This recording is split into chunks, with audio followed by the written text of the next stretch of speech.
Moving on for the approval of the minutes from April 20th. I have a motion to approve the minutes. I'll make a motion to approve them. Okay. I'll second. Commissioner Helfrey with Commissioner Beatty second. All those in favor say aye. Aye. Aye. Aye. Opposed? Abstentions? Abstain. Commissioner Levitt, abstention?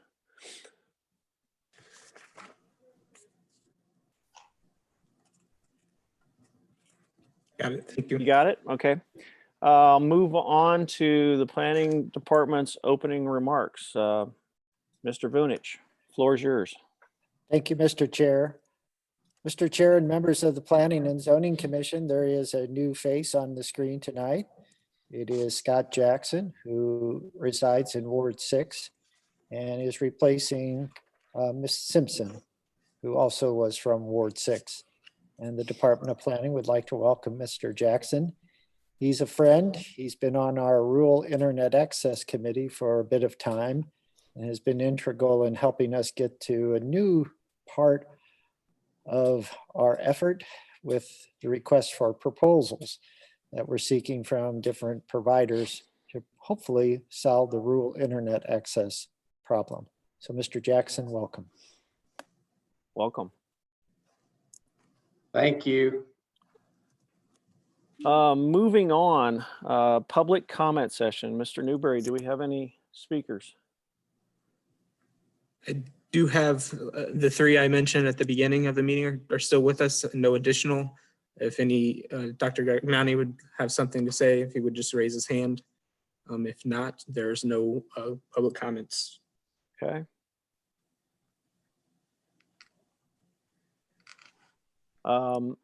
Okay, so we do not have public hearing tonight, so we'll move on to old business. Mr. Newberry, will you read PZ 5-20, Wildwood Family YMCA?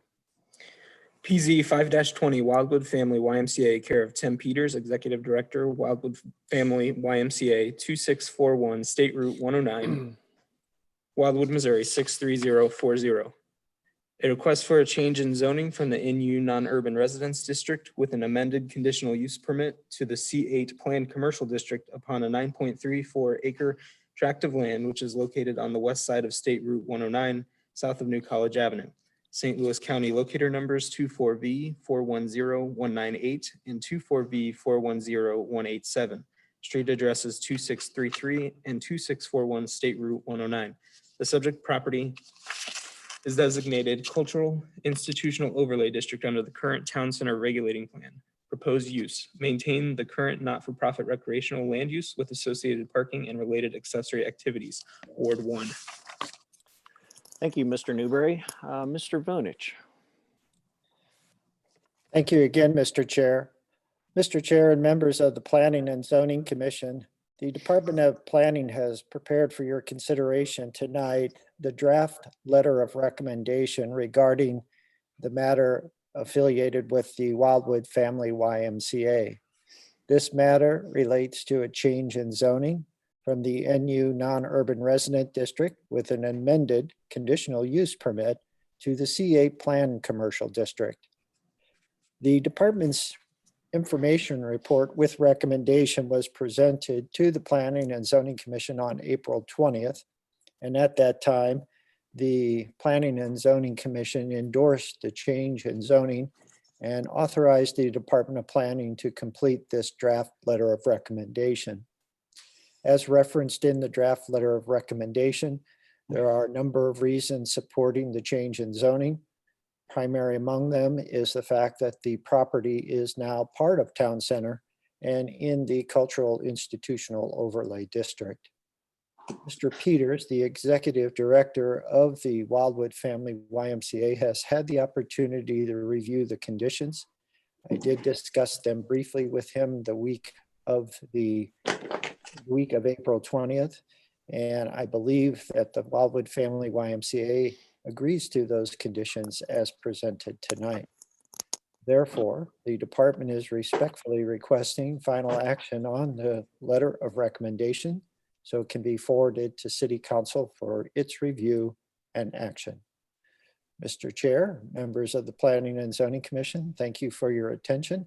And if you have any questions or comments, Mr. Young, Mr. Newberry, and I would be glad to assist. And Mr. Peters is now on the screen and with us live. Thank you. Thank you, Mr. Vunich. I'll now open the floor and or entertain a motion. Mayor Boland. I move that the department's report be accepted as presented. I have a motion to approve. Do I have a second? Commissioner Helfrey, second. Any discussion?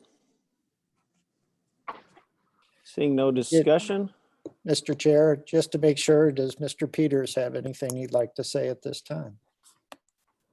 I just want to say one quick thing, Mr. Vunich. I just want to thank everyone for all their help, especially you and Joe, Mr. Vunich, for helping me along with this and working us through this. I just want to appreciate all of your time. thank you. I have a motion and a second. Mr. Newberry, roll call vote. Commissioner Levitt, Yes. Commissioner Cohn,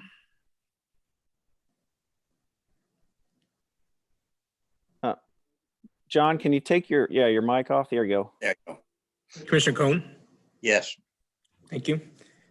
Commissioner Gragnani, yes, Commissioner Beatty, Yes. Commissioner Depler, yes, Commissioner Jackson, Yes. Chair Lee, Yes. Councilmember Worther, Aye. Mayor Boland. Yes. Thank Motion you all very passes. much. And Mr. Peters, thanks for attending tonight.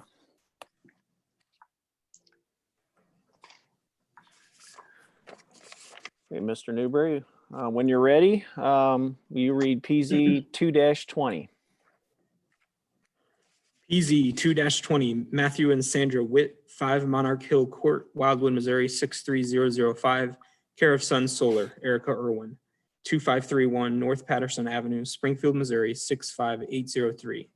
A request for a conditional use permit in the NU non-urban residence district, street address 5 Monarch Hill Court, locator number 19X640135, for the installation of ground-mounted solar panels upon this 3.89 tract parcel of land, which is located on the west side of Monarch Hill Court, north of Wild Horse Creek Road. This request is reviewed in accordance with Chapter 415.090 NU Non-Urban Residence District Regulations of the City of Wildwood Zoning Ordinance, which establishes standards and requirements for the installation of solar panels. The requested permit is required due to the proposed solar panels being of a ground-mounted design type, Ward 1. Thank you, Mr. Newberry. Mr. Vunich, are you presenting? Yes, given our need to have Mr. Newberry manage the meeting along with Mrs. Arnett, you're getting the second team on this one, so my apologies. Okay. Mr. Chair and members of the Planning and Zoning Commission, before the department presents its report with recommendation, it would like to note that a couple of items were requested by the Planning and Zoning Commission regarding this application for ground-mounted solar panels. The first and foremost was a representation of the property with the solar panels placed upon it as accurately as possible. With the assistance of Julian Jacquin, our Economic Development Manager, we were able to place those solar panel arrays on the property relative to its boundary lines, the structures, and the buildings associated with the lot. Mr. Newberry is highlighting the location. Also, there was a question about the height of the solar panels, and it varies.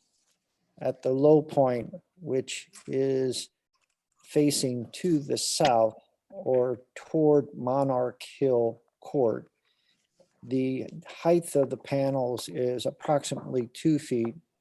And then as it heads to the north or trends to the north, it increases to height to, I believe, a maximum of 10 feet.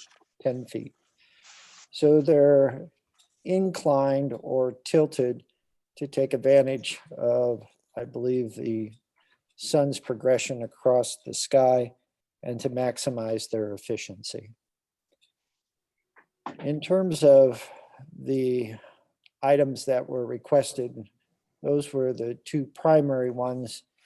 Other items are identified in the department's information report regarding the character of the site as well, which we'll go into a bit more detail here shortly. Again, Mr. Chair and members of the Planning and Zoning Commission, the department has prepared its information report with recommendation for your consideration tonight. It is important to note, as part of this particular request, this is the first set of ground-mounted solar panel arrays that is being considered under the new requirements of the conditional use permit process. So this is somewhat groundbreaking, but certainly there are ground-mounted panels in the city of Wildwood that predate the establishment of the new regulations relative to solar panels and other features similar to them. The Department of Planning, first and foremost, considered the 4 criteria that's established in the zoning ordinance for the consideration of conditional use permits. They are part and parcel of the regulations that establish not only the permit, the permitting process, and the application requirements, but also in this case, the criteria that must be used. It speaks of good planning practice, visual compatibility, impact on permitted uses, and community benefit. The department would note that the location is as best as described in the center of the site and away from any nearby boundary line where it may impact a nearby residence as represented on the aerial photograph. As you can see, it's in an area that is relatively clear of any woodlands. There has been the removal of 2 trees, which according to the petitioner were dying and would have been removed regardless if the panels were sought or not. Those 2 trees are in the same proximity as the location of the solar panel array. The department would also note that the location is in between the existing residence and a cluster of outbuildings and is accessible by a gravel drive that serves the two locations that have been described and the overall site. The department, in considering the 4 criteria, do believe that this particular request on this specific site does meet them.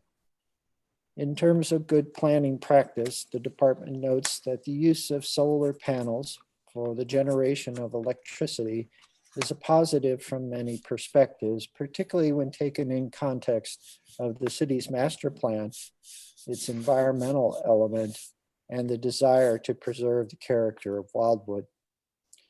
In this particular case, minus the 2 trees that were diseased or dead, the petitioner does not intend to remove any further vegetation. Also, in terms of good planning practice, the department would note that proximity to boundary lines, which initially caused for the city to adopt these regulations, is not an issue here. As you can see, the solar array is substantially removed from the nearest neighbor and isolated or centered in the what I would call the nexus of the site. In terms of impacts on the permitted uses in the NU non-urban resident district, what the Planning and Zoning Commission has experienced over the last couple of years are a number of these requests, particularly for roof-mounted types. But solar panels obviously can exist with limited or no impact in residential settings in the city of Wildwood. The petitioners intend to stay on the property and are not leaving because of the solar panel request. In fact, they are initiating it. And as referenced, there are a number of instances. There is a table included in the department's information report indicating the number of solar panels and their installations in the city of Wildwood. They can coexist if done appropriately and altered or required to blend with the surrounding environment, whether it be the rooftop of a dwelling or a portion of the lot near woodlands. The department then also considered the matter of visual compatibility. And again, the selection of this particular location on the lot seems to address many of those concerns. The department in its report does recommend 2 areas of landscaping be added. In this diagram, the solar panel array is the red rectangle. The areas of new plantings are shown in the kind of yellow cloud shape. These locations were determined by Mr. Newberry on his site visit, and the intent is to screen them from the nearby roadway, which does serve several lots to the south, southwest, and west. The intent is to have evergreens planted in conjunction with the existing woodlands to fill those gaps in the sight lines to ensure that there is 100% screen, non-seasonal, that will offer whatever relief is necessary for this installation. And then finally, in terms of visual compatibility, the department is recommending that not only the solar panels be consistent in terms of their framing, the brackets, etc., but also the mounting mechanism, that which is to be placed on the ground, be the same color. So we are recommending that it all be black. The black color blends it away in most backgrounds, particularly in woodland areas such as this. And we believe with the landscaping and the color of the framing, the structural components of the solar array, etc., that it will blend away as best as possible and not be an imposition on any adjoining property owner.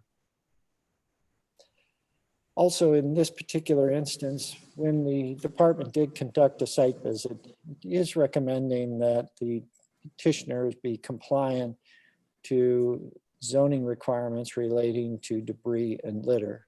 So we are asking for a cleanup of the area around the solar panel array so as the installation and the planting of the vegetation will complement and improve the property substantially.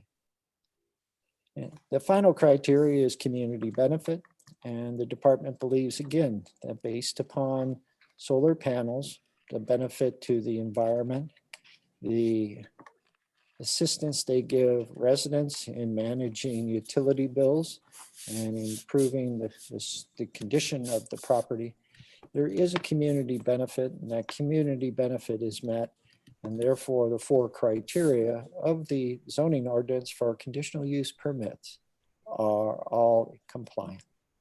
Therefore, tonight, the department is presenting a favorable recommendation with a set of conditions to guarantee the 4 criteria are met, and that ultimately this installation will have no impact on the residential subdivision where the lot is located. Mr. Chair, after an action to open the floor to discussion or a motion, the department will be available to answer any questions and respond to comments. And again, as always, thank you for your attention. Thank you, Mr. Vunich. I'll open the floor for discussion or motion. I do have a question, but I'll wait until others have a chance. I have a question. Or not a Okay, question. Commissioner Jackson. So I'm familiar with renewables, having wrote strategy for my company. So I had a preemptive question to Mr. Vunich, and that was in regards to safety of emergency responders, specifically fire department. Having disconnects where you can turn the electricity off if there is a fire was of importance to me. Mr. Vunich forwarded the 2013 policy, if you will, of Wildwood. It mentions labeling, marking of disconnects, but nowhere does it say disconnects are required. But Mr. Vunich said it's his understanding that the fire district and the county requires it.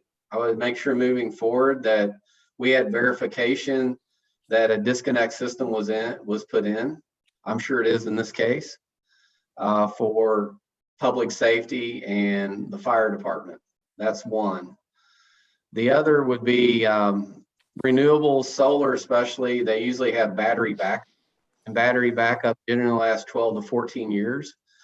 So I would ask Mr. Vunich to look for, moving forward, that there would be some consideration of proper disposal of batteries 12, 14 years down the line when they're replacement. I don't know if that can be policed or policy.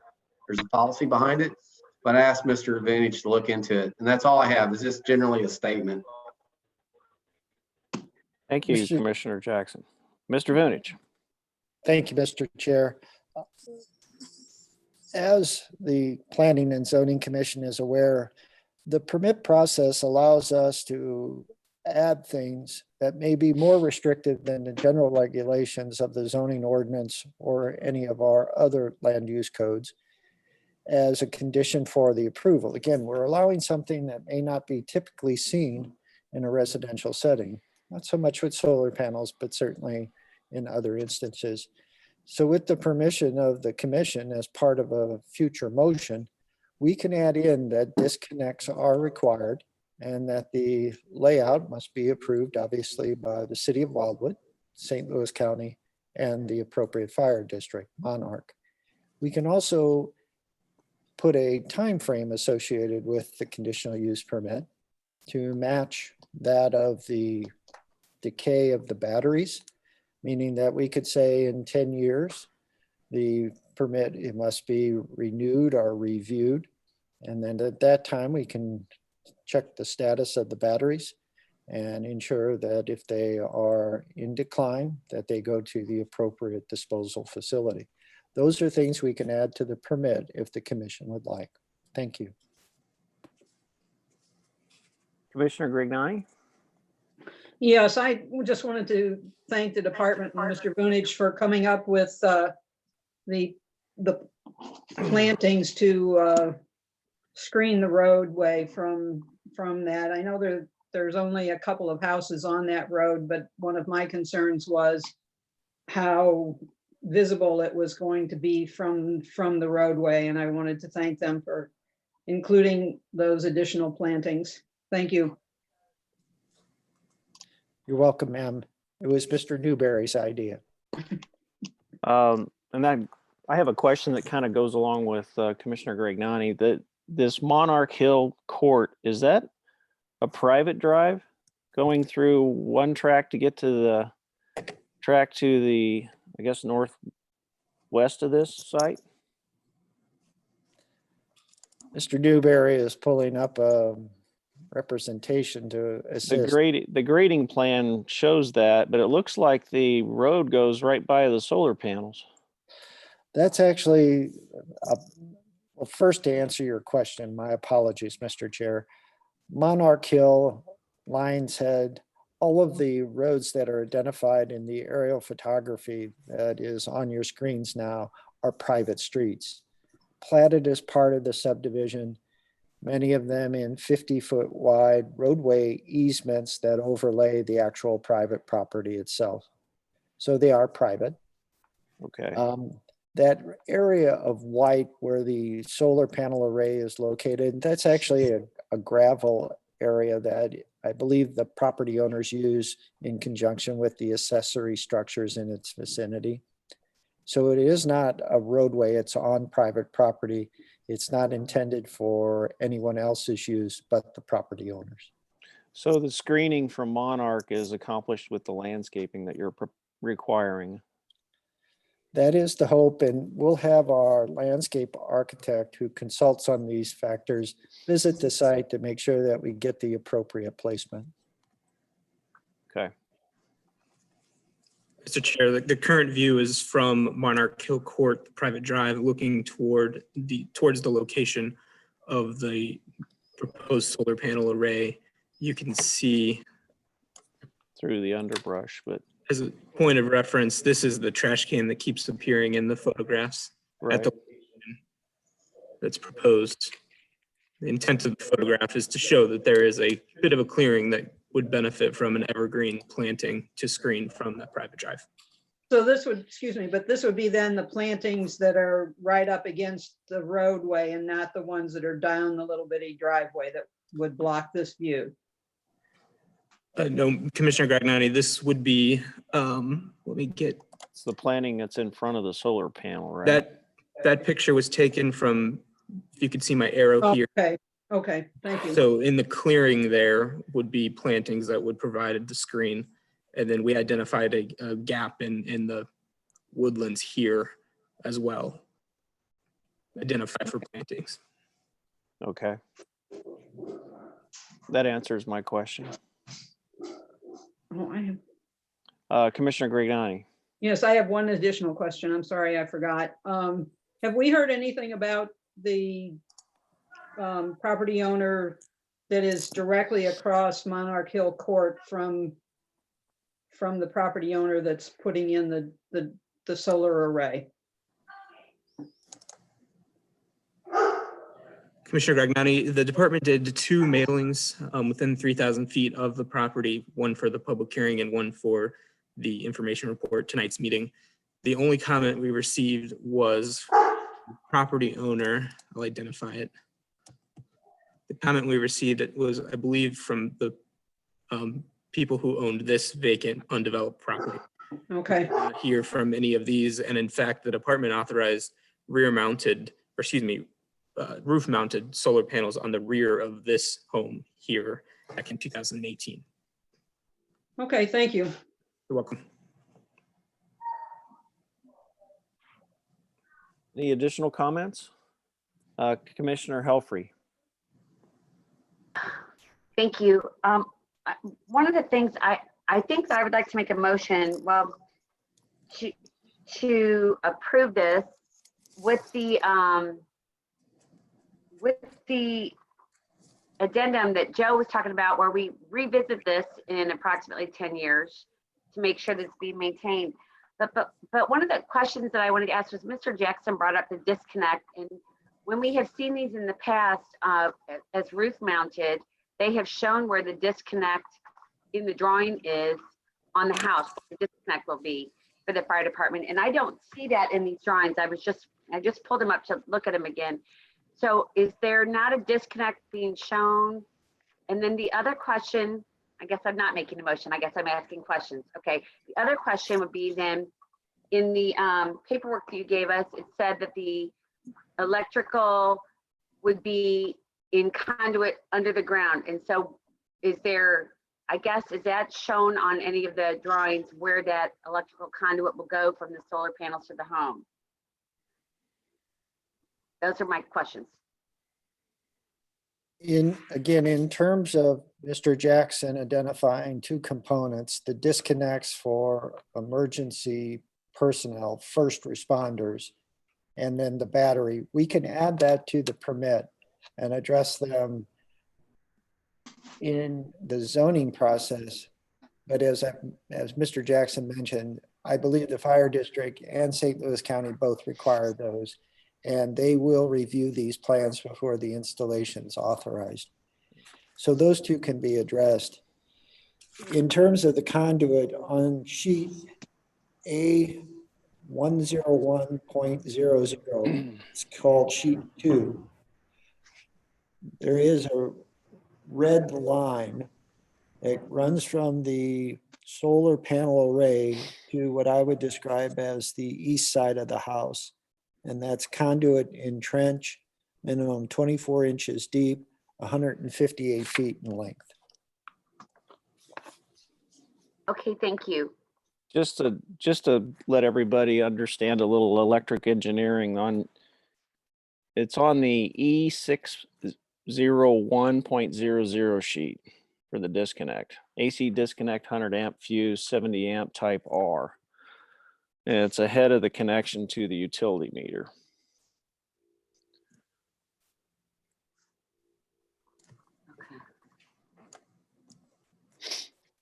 Thank you, Mr. Chair. So Joe, you have that in the exhibit, part of the drawing. Yes, sir. It should be part of the packet you all received for tonight's discussion. Right. I had a link. Where would I have gotten the packet? The packet is online and viewable on any of the multiple types of devices. If you want paper packets, we generally either hand them out when we meet normally, not on Zoom, or we can certainly drop it in the mail and get it to you. Not necessary. I just need to know where to find it. Mayor Boland. Thank you, Mr. Chairman. I just wanted to reiterate the comment earlier relative to the planting that the department has included with this. That would, I think those are very important. And as a result of those, certainly given that this is precedent setting, given that this is a ground mount that we're doing this evening, is going to allow me to support it. So I just want to also thank the department for including those, and also thank Commissioner Jackson for his comments that I understand any motion would likely include going forward with respect to this. Thank you. Okay. Commissioner Helfrey, you want to make a motion with 10-year? Yes, I'd like to make a motion that we revisit, just check it in 10 years to approve. For maintenance? Yes, please. Okay. I have a motion. I need a second. I'll second. Commissioner Depler, second. Seeing no further discussion items, Mr. Newberry, roll call vote. Commissioner Cohn, Yes. Commissioner Nani, Yes, Commissioner Beatty, Yes. Commissioner Depler, Yes. Commissioner Jackson, Yes. Commissioner Helfrey, Yes. Commissioner Levitt, Yes. Chair Yes. Councilmember Worther, aye. Mayor Boland. Yes. Thank you all. Mr. Newberry and I will update the report, include all the items that were discussed in part of the motion, and have it ready for you at the next available meeting for final consideration. So thank you. Okay, moving forward, Mr. Newberry, we have one new business item. It's a correspondence item for Ackerley Place. A request by petitioner's representative for an additional extension of time relating to PZ 20, 21, and 22-15 Ackerley Place, Payne Family Homes LLC amended, care of Thomas Cummings, 10407 Bauer Boulevard, Suite B, St. Louis, Missouri, 63132. A request for modifications on the street network map of the town's plan as set forth for a property that totals 50.65 acres of area, which is located on the west side of State Route 109, north of Manchester Road. The requested modifications to the street network map reflect the petitioner's intent to alter the location and design components of the proposed Main Street extension through the subject site, along with other changes to the network of internal roadways.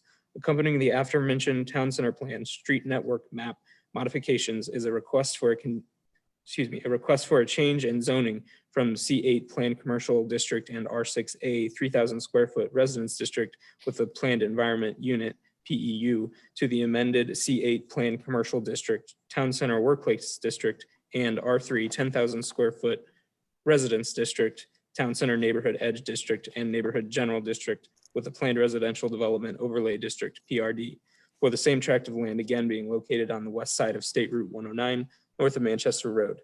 Locator numbers 23V110022 and 23W320013. Street addresses 2431 State Route 109 and 17225 Manchester Road.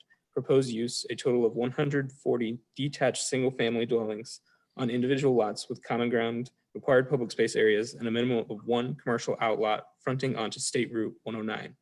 This revised advertisement supplants PZ 9-18, the reserve at Wildwood, which had been posted for public hearing on July 16, 2018 by the Planning and Zoning Commission, Ward 1. Thank you, Mr. Newberry. Mr. Vunich. Thank you again, Mr. Chair. Mr. Chair and members of the Planning and Zoning Commission, I would note that Mr. Doster, Mike Doster, is attending tonight representing the petitioner, Payne Family Homes.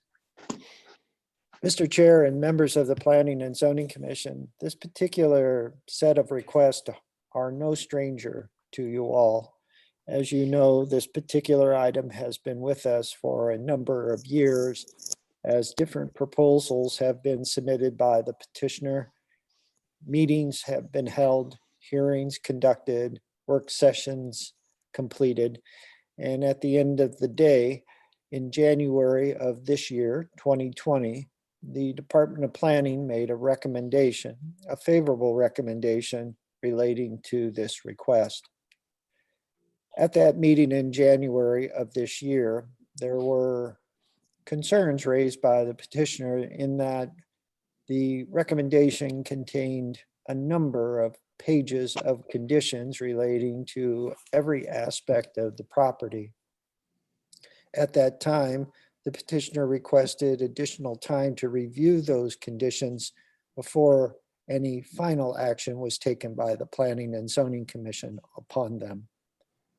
Subsequently, a number of things occurred, and that March 2020 meeting, again, the petitioner sought additional time to meet with the Department of Planning and then come back with any changes that they thought were essential to a successful project or accept the conditions in mass and move forward. Obviously, since the end of January till now, there have been a number of changes both in the world, this country, the state of Missouri, St. Louis County, and the city of Wildwood. Those changes have been prompted by COVID-19, the coronavirus, and the petitioner and his representatives and the department have not been able to meet and discuss this in any great detail. Premised on the fact that there is the need to have that conversation to better understand the conditions of this favorable recommendation, the petitioner has submitted to the department a request for a further postponement up to and not to exceed 90 days. If the postponement is granted by the Planning and Zoning Commission, such would mean that the proposal would not be heard tonight, and it could not be heard after early August of 2020. In the correspondence, the Department of Planning is recommending the allowance of the additional 90 days, up to 90 days. Noting again, the circumstances that we are all faced with today are certainly unique, something that no one's really experienced since 1918, and certainly has changed the way business is done and will be done for the foreseeable future. The 90 days, up to 90 days seems reasonable given the magnitude of the project and the impact it could have on the city of Wildwood. Therefore, tonight, the department has presented you a favorable recommendation regarding this extension request. Mr. Chair, after the floor is open for discussion or a motion is made, Mr. Newberry, Mr. Young, and I are available for any comments or questions, as well as petitioner's representative, Mr. Doster. And as always, thank you. Thank you, Mr. Vunich. I'll open the floor up for discussion or a motion. Mr. Levitt. Motion to approve the delay up to 90 days. Have a motion to approve the delay. Commissioner Beatty. I'll second that. Okay, have a motion and a second. Any discussion on the item? Seeing none, I guess we can move into a roll call vote. Mr. Newberry. Commissioner Dragnani. No, Commissioner Beatty. Were you calling me? Yes, sorry, Commissioner Yes. Beatty. Mhm. Thank you. Sorry, you cut out there for a second. Commissioner Depler. Yes. Commissioner Jackson. I'm sorry, you. yes. Thank you. Commissioner Petrie. Yes, Commissioner Levitt. Yeah.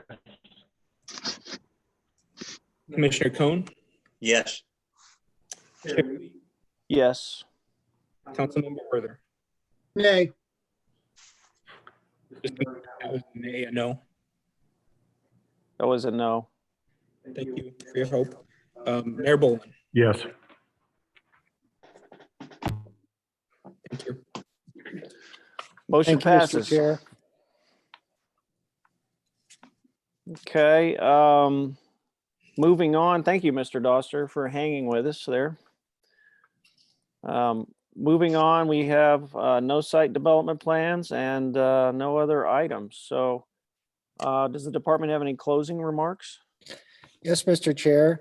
Despite all the bad news out there in this world, we are seeing a number of new applications coming in. One, for example, from FIC Supply. They want to expand again. So we have a number of new items that will be presented to the Planning and Zoning Commission over the next few months. So it looks like we're going to stay a bit busy. So thank you. Commissioner Greg Donnie. Yes, I have one quick question for Mr. Vunich. That is, I was wondering what the status is on the town center update. The Town Center Update team met in early March, and we canceled via the Chair Loyal, canceled the April meeting, and we're probably going, the April meeting, and we're probably going to cancel the May meeting, just because that meeting comes right about the same time that the county executive is going to make a decision regarding the stay-at-home order. We hope to get back at it in June. It may be a meeting through Zoom, I'm not sure, but everybody's still eager on the Town Center Update team, and we do need to finish our task. So we're just kind of waiting to get the guidance we need. How close is it to having completed its job duties? We were on the last of the 5 major elements, the architectural guidelines. Thereafter, there would be a draft plan and then the public input component. So we were not necessarily right on the home stretch, but not too far away from it. Very close to it, and it would be very nice if this shelter in place doesn't stay in force too very much longer. I'll get it right in a second. That public input session be held as a true open meeting with people being able to attend rather than have to be done virtually. Well, it was always the intent to have a series of public input sessions, typical of what we've done in the past, where people come to a central location, can provide direct comments to those that prepared the report, made the recommendations, etc. But after this Village Green effort, where we did the first public input session virtually, held it open for approximately 10 days, we received just shy of 400 responses to a survey that took anywhere from 10 to 15 minutes to complete.